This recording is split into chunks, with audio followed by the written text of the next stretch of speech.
The journey had been fraught with obstacles and challenges, as any journey worth taking often is. But at one point our pack animals became separated, leaving us with a conundrum. We were confronted with a massive tree trunk about 4 feet in diameter, barring our path with its entangled maze of fallen timber. It seemed insurmountable, yet we knew we had to find a way to pass it. One by one our animals were brought up to the log, their breasts touching it, hesitant but obedient. Williamson and I, the 2 strongest men of the party, stood on opposite sides of the horse, stooping down, each placing a shoulder behind a foreleg. And with a grunt we rose to an erect position, lifting the horse over the log. This feat was repeated 15 or 20 times, with the animals relying on our strength and ingenuity. Our day had started early, and Little Invulnerable, one of our steeds, had already taken a tumble earlier in the morning. While climbing a steep rocky ascent, he had missed his footing and turned 3 back somersaults down into the bottom of the ravine. But we had rallied to his aid, lifting him to his feet and helping him regain the ridge he had fallen from. He seemed unscathed, none the worse for his adventure, and rejoined the rest of the herd. As the day wore on, we covered about 6 miles until we finally halted at 3 o'clock in the afternoon. Our campsite for the night was only 3 miles from our morning camp, but our respite was short-lived, as Mr. Hedges's pack-horse, Little Invulnerable, was missing when we made camp. And so I joined Reynolds and Bean, 2 packers, on a 2-mile trek to retrace our trail, scouring our surroundings for any sign of the missing animal. It was as if the universe was playing a trick on us. And then we found him. Wedged tightly between 2 trees, Little Invulnerable was evidently enjoying a long-overdue rest after his remarkable acrobatic feat of the morning. As we sat around our campfire that night, we were surrounded by a serene basin, the lake encompassing us on 3 sides. However, our hearts were heavy with worry for Mr. Evarts, who still hadn't shown up. The thought of him being lost sent shivers down our spines. But we were a determined and resolute group, and we knew that come morning we would pick up our trail and keep moving forward, 1 step at a time. Such was the spirit with which we embarked on our journey, and it was the spirit that would carry us through to our destination. Around noon, when we made our way across a small stream, trickling towards the southwest side of the lake. I reckon it may well be one of the headwater streams of Snake River. Today we've probably crossed the main divide of the Rocky Mountains twice. While I'm certain we've made our way over it once, if we haven't done it twice already, our camp for the night is positioned on the western slope of the main divide.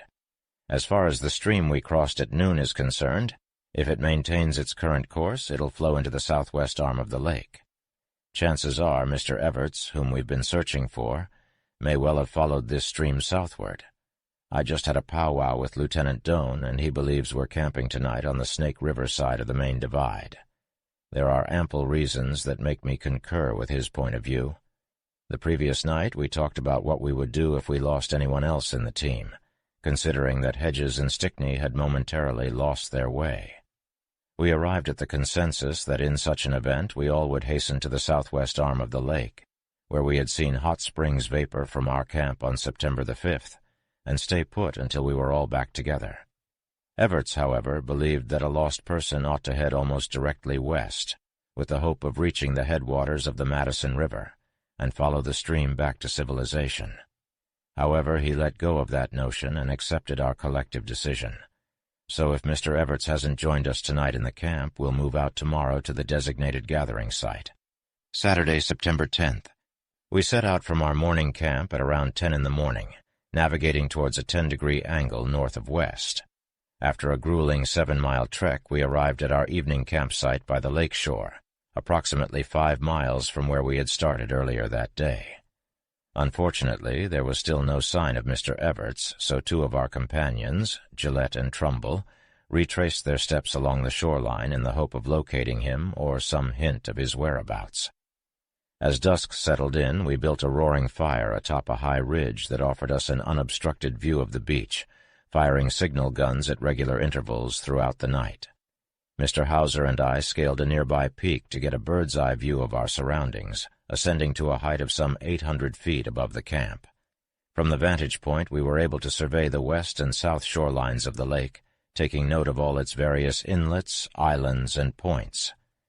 We took the time to map out the next leg of our journey, plotting a course that would allow us to reach the farthest southern arm of the lake, taking advantage of any available clearings in the dense forest to make our progress easier.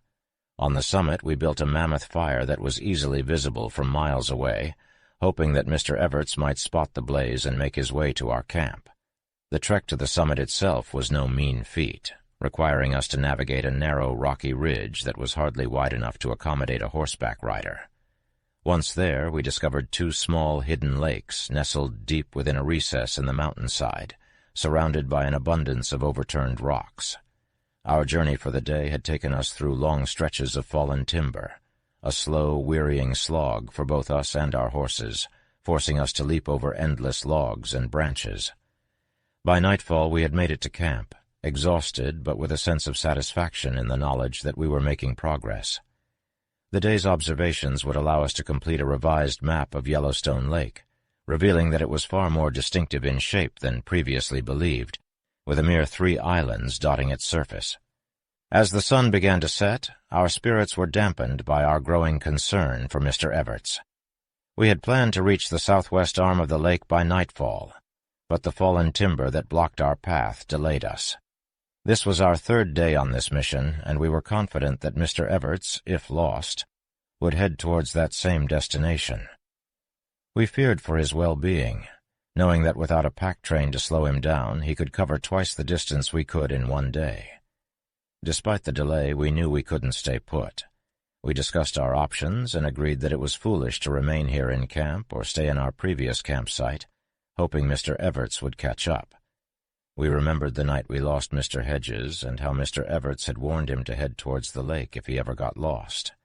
Therefore, we made a unanimous decision to continue on our journey towards the southwest arm of the lake and set up camp for 3 or 4 days. If Mr. Everts were to catch up to us, he would find us there. We packed our gear, mounted our horses, and rode off into the sunset. Despite our weariness and anxiety, we felt reinvigorated by the thought of reaching our destination and reuniting with our lost companion. As we rode on, we could only hope and pray that Mr. Everts was safe, finding his way towards us. Sunday, September 11th. Gillette and Trumbull returned to camp this morning with heavy hearts, bringing news that they had found no trace of Mr. Everts during their journey along the lake's shore to the east of our camp from September the 9th. We have considered the possibilities and concluded that Everts may have headed to the west of the lake, followed the stream we crossed the day he went missing, or could even be trailing us. However, the last option seems unlikely. As soon as breakfast was finished, Mr. Hauser, Lieutenant Doane, and I quickly readied ourselves and set off with supplies for Everts. We rode ahead of the pack animals, marking a trail through the dense woods as we went, wary of the fallen timber.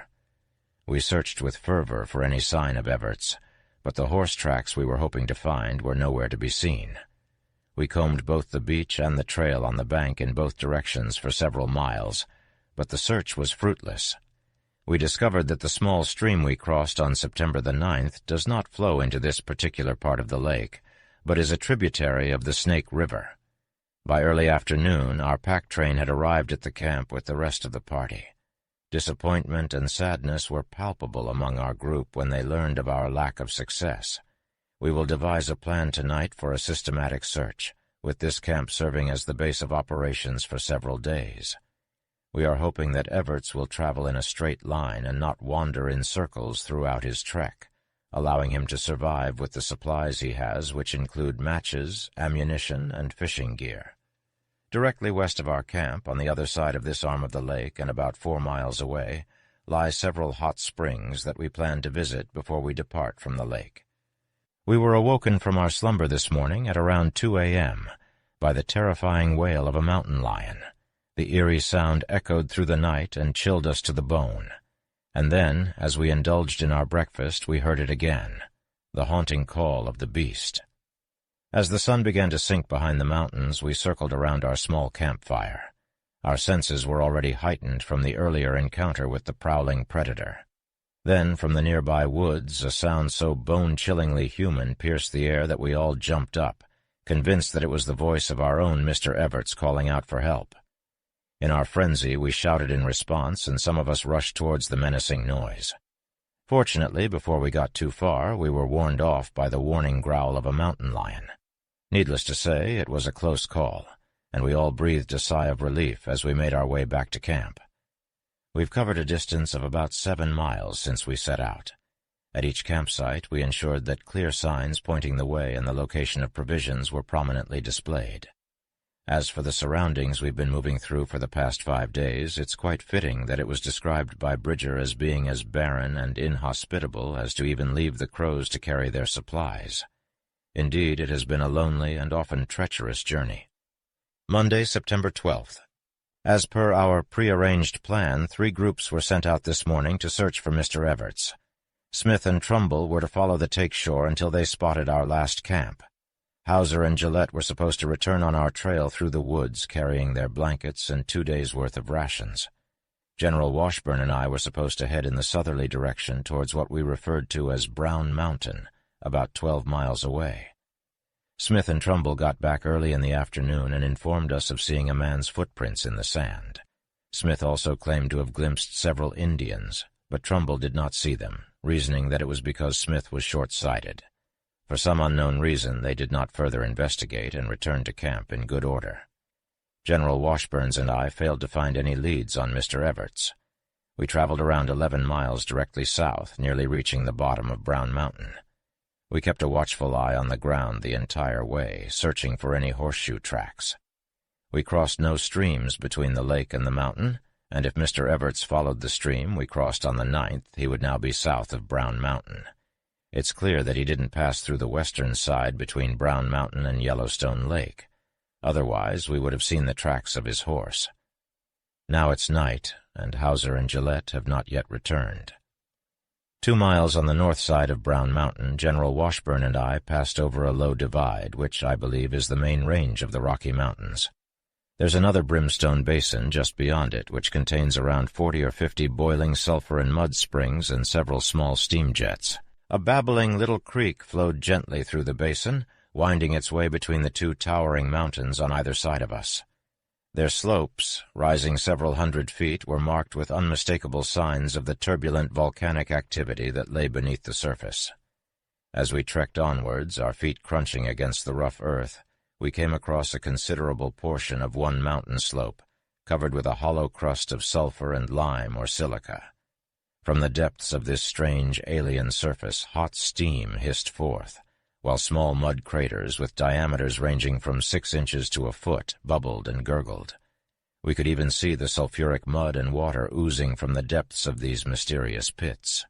Around us there were numerous other springs of water, some barely tinged with the acrid scent of sulfur, while others were so boiling hot that it was impossible to bear more than a few seconds of exposure.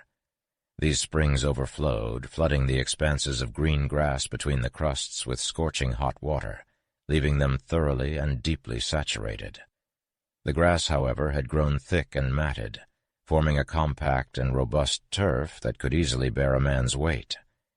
But we soon found that once the turf gave way, the underlying deposit afforded no further support. With General Washburn's warning ringing in my ears, I crossed heedlessly onto one of these turfy spaces, and my horse broke through, his body sinking as if into quicksand. Jumping off his back in a trice, I tried to leverage him out even as he struggled to free himself from the sinking morass. The compact and sturdy turf was only just strong enough to support his weight without buckling under my own, and my horse's forelegs had already broken through to the seething, thin mud below. A few yards behind me, on an encrusted mound of lime and sulfur, the general called out, his voice urgent and concerned, telling me to keep clear of the grassy plot as there was danger lurking beneath it. I answered him that I thought the deposit beneath the turf might be warm, but before I could continue, the turf unclenched beneath us once more, and my horse plunged forward, throwing me over and causing my right arm to plunge into the treacherous and boiling morass. I managed to wrench my horse out, but my glove had been burned off, and my hands stung and smarted at the brush of the scalding water. My horse was in a frenzy, darting recklessly through the terrain, catching the eye of none other than General Washburn. The general was savvy enough to recognize that the ground beneath us was searing hot, hot enough to scorch us to the bone. He wasn't wrong. If I had been riding my typical cumbersome steed, I fear that both he and I would have plunged under the scalding earth. Brown Mountain loomed in the distance, and beneath it, a lake that we estimated to be around 2 miles long and 3/4 of a mile wide. It wasn't easy to assess the exact size of the water. We had issues approaching the shore due to the potentially dangerous terrain. The ground beneath us had already swallowed one of our horses. It was a matter of luck that the pack horse, lightweight compared to our other animals, had managed to trot across it. While I was preoccupied with General Washburn and the predicament with my horse, Mr. Hedges had spent the day fishing, casting his line into the lake, and hauling in 40 of the most succulent trout we had ever laid our eyes on. Meanwhile, Mr. Stickney had taken stock of our provisions. Unfortunately, our luxuries were dwindling fast. The coffee, sugar, and flour that we craved practically depleted, alongside the other necessities we required. We were running low on salt and pepper and assorted spices, which would last us for 10 more days if used sparingly. Our best bet was to stay put for a few more days, drying out hundreds of pounds of trout to carry with us as sustenance for the journey ahead. With slow yet determined steps, we waited, hoping beyond hope for the sign of Everts, knowing that our window for discovery was closing. Eventually we would have to make the trek back, picking our way across the treacherous terrain until we reached civilization. But until then we would dry our catches and pray that fate was on our side. For the past 3 days we've been blazing the trees at all of our camps and along the route in between to guide Mr. Everts. We've left provisions at each spot, stashed away safely with directions for Mr. Everts on where to find them. The soldiers' rations will only last for their own use for 30 days of service, and we have no chance of borrowing from them. We started our journey from Helena with 30 days' worth of rations, but we've already been traveling for 27 days and still have a ways to go before we're back home. The other night I found myself starving while on guard and decided to eat a small loaf of bread that I found in a pan by the campfire. At the time, I had no idea that these loaves were a part of the soldiers' breakfast rations, nor did I know that every soldier had their bread ration. So come morning, one soldier would have been short a loaf if the others hadn't shared theirs with him. I thought that the loaves belonged to the Washburn branch of the group's larder, not to the soldiers' escort, and apologized when I found out the truth. We're still good friends, but from time to time they'll make comments that make me think they're laughing at me. Unfortunately for them, we'll be going our separate ways before we reach the settlements, and I won't have a chance to make things right. The hard work and plain food have already taken a toll on me, and my clothes hang off me like a loose gown, just like that old song goes. The other day, Mr. Gillette and I pondered the possibility of surviving solely on the roots and berries that grow in this region. However, we haven't come across any of the typical roots found in other parts of the Rocky Mountains, particularly in the higher valleys. We haven't spotted a single camas, cows, or yampa plant on our journey so far. But if Mr. Everts followed the stream where we camped and ventured down into the Snake River Valley, he would find an abundance of the camas root, which is nutritious and could sustain him if he can distinguish the edible from the poisonous plants. James Stewart told me that the Snake River Valley is home to plentiful camas and cows' roots, which the Indians hold in high regard as a food source. Cows is the Nez Perce term, and the Snake Indians refer to the same root as thoig. The Nez Perce Indians feast on this root, and are nicknamed by the Snake Indians as the Thoig Arikka, or cows' eaters. The camas root is a staple food that serves as both flour and potatoes for several nomadic tribes, and it grows in large quantities in barren and desolate territories. The camas root resembles a tiny round onion with a sweet and gluten-rich flavor that satiates a hungry person. The Indians prepare it in a way that makes it quite tasty. They dig a foot-deep hole, 6 feet in diameter, and remove the turf. Then they build a fire to heat the exposed surface of the earth, while simultaneously heating enough flat rocks on another fire to use as a cover. Once the heating process is finished, the camas roots are laid out in the hole. The turf is placed on top with the grass side down. Heated rocks are then scattered over the turf, and a fire is built upon them. This cooking process transforms the camas, similar to how coffee is affected by roasting. Plus, it provides a convenient way of preserving it. Compared to camas, yampa bulbs are longer and smaller. While not as nutritious, they can be consumed raw. Either root is capable of sustaining life, as seen in the tribes of the mountains who have survived entire winters on them alone. Yet it's imperative to be cautious, as there's a poisonous camas that closely resembles the edible root. This poisonous version can cause fatal outcomes if consumed in excessive amounts. It often grows in the same location as the true camas, making it challenging to harvest roots without mixing the two. The camas is so highly valued that numerous regions where it's found are named after it. Lieutenant Doane was astounded by the appearance of my horse's legs when we returned from Brown Mountain. He approached General Washburn and me, inquiring about the nature of the ground where such an unusual occurrence could happen. Here's my theory. Along our journey, we discovered several hot water springs that weren't boiling. These springs measured around 15 or 20 feet in diameter at the top, with funnel-shaped sides that converged to a narrow opening of approximately 3 feet in diameter at a depth of 12 or 15 feet. Under the point of convergence, they opened out like an hourglass. Furthermore, some of these springs contained tree branches that had fallen in and were soaked with silica or lime from the water. We call this phenomenon water-soaked. I came across many springs where diverse branches of trees were strewn across the small opening where they converge. As these branches become more secure, they create a support system for smaller twigs and branches. Over time, the plants and grasses that are washed down from the mountain's slopes by spring floods or melting snows keep accumulating until they create a strong foundation for the earth to settle on. This, too, gets washed down into the spring. It is only a matter of time before the earth fills the spring to the brim, and then, gradually, seeds blown over from nearby grass and weeds will take root. In a few years, a sturdy turf will have formed, making it look harmless to anyone passing by. Little did I know that this was how my horse's forelegs and my right hand got plunged in. My pack-horse was a buckskin-colored bronco I rode today, usually calm when rigged with a pack saddle. However, this morning the horse bucked as I mounted it, but I managed to stay firmly seated. Upon my return that evening, Walter Trumbull presented me with a sketch he claimed showed both horse and rider in their acrobatic act. I believe the sketch exaggerated the event, and in truth I clung to the saddle much better than it depicted. Tuesday, September 13th. Jake Smith was supposed to stand guard last night, but he refused, leaving Washburn to take his place. Today we've remained in camp due to the storm that started this morning. Hail, rain, and snow have fallen intermittently all day. This evening Hauser and Gillette arrived at camp, having traced back the trail to within 3 miles of where we stayed on September the 7th. After a thorough examination of the trail and the beach, they found no trace of Mr. Everts. The path our train made was not clear, and in some areas the ground was obscured by thick pine leaves.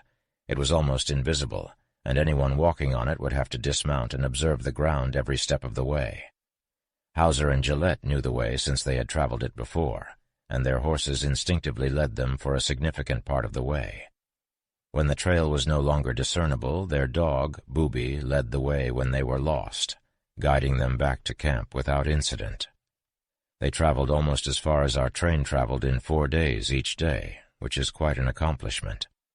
With their report, we now know that Mr. Everts didn't follow us on the trail, and if he had, he wouldn't have been able to follow it because of his short-sightedness. Hauser and Gillette are the most experienced trailblazers and woodsmen in our group, and their report satisfies us that Mr. Everts took another path, maybe following the headwaters of the Snake River or making an effort to reach the head of the lake to return to Boteler's ranch by our trail. The snow is falling heavily tonight, and it seems like we'll be staying put in this camp for just a bit longer. The dreary, murky atmosphere is actually revealing several springs that had previously been hidden from view on the opposite shore of the arm of the lake. And if you look farther back into the hills, you can see even more springs that we had no idea existed. The steam rising from 50 craters in the timbered ridge adds to the eerie atmosphere, making it feel like we're in some sort of strange New England factory village. We convened a council this evening, and after some discussion we decided to stay at this place for 2 more days. We're all hoping that Mr. Everts catches up with us. This arm of the lake was our objective point, set in place the day before Mr. Everts became lost. There's still some hope that he'll show up, and in the meantime we'll have a chance to explore this beautiful area a bit more. Wednesday, September 14th. We've been stuck in this camp all day, the snow making it impossible for us to move. It's nearly 2 feet deep, and the heavy wet flakes have our horses pawing around for any sustenance they can find. Luckily, our army tent is holding up well against the elements, and with plenty of dry wood around, we're comfortable enough. I was the only one smart enough to bring waterproof boots, and as the sun was barely peeking over the horizon this morning, I was already out of the tent and chopping down pine logs for firewood. By noon, I had more than half a cord stacked neatly just outside the tent. Washburn and Hauser offered to help, but I couldn't just lend them my boots because they were too big for them and would have surely slipped off. I told them not to worry about it and carried on alone. Today, Lieutenant Doane asked if he could borrow my diary to help him write up his records. His thumb's been acting up lately, preventing him from being able to use a pen or pencil properly. So, being the helpful man that I am, I loaned it to him. Private Moore's been busy copying down passages from it for him all day. As for me, I'm grateful for the chance to take a break. I've been exhausted for days now, working hard around the camp from sunrise to nearly midnight, and my travel journal is getting heavier and heavier each day. There are sights and marvels that grace my eyes each day that must be shared with the world. If I fail to document the occurrences of my travels, then these moments will be forever lost. And so I vow to do my best to keep my journal complete and detailed, leaving out no particulars. This is a golden opportunity, a chance to reveal to all who are interested the wondrous discoveries my expedition has uncovered. In time, I am sure this will be recognized as one of the most significant American explorations ever made. The chill of the night has crept in, and a pail left outside our tent's door has frozen over at 7 in the evening. The elements continue to prove their power. As we journey around the lake, our eyes take in the abundance of waterfowl at this particular spot, more than any other we have seen. Hundreds of swans, geese, and ducks, along with pelicans and gulls, make their presence known. Who knew such diversity and abundance could be found in one place? Thursday, September 15th.